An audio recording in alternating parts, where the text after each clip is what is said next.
Greetings and welcome to week 6 of public speaking. Hope all is going well for you. First, my apologies that all of you have not received your grades for your personal experience speeches by this point. Over the weekend, I lost internet access Saturday morning around 1:25 a.m. and did not regain it until Monday at about 4:30. And even on Saturday, when I went to my Plan B location, there was no internet happening there. So I know how many of you feel when internet goes out on the weekend. So my apologies, but you will definitely have your grade for your personal experience speech before you submit your country profile speech. And the wonderful country profile speech is due on October 18th. And I know all of you have been reviewing the information. How large is your country? This handout will show you various states that are the size of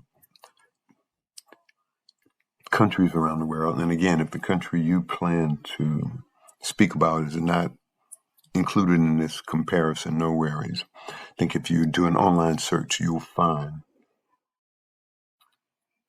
find information that will compare your country to a U.S. state. And this handout talks about countries that have the same economic output as U.S. states. And in this page, you will see information about various speeches, and you'll get an idea of how students have handled this assignment in the past. Keep in mind that any information that you include in your speech that is not well known to your audience, you must give us a verbal footnote either before the information or immediately after you present the information, similar to what the students do in these examples. You cannot begin your speech by saying, I get all this information from nationalgeographic.com, and then proceed to tell us about all the information you get in your speech.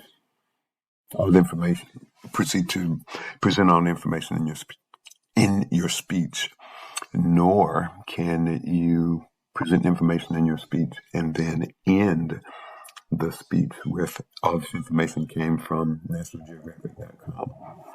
The way these speakers introduce the information in their speeches is how you should present the information in yours.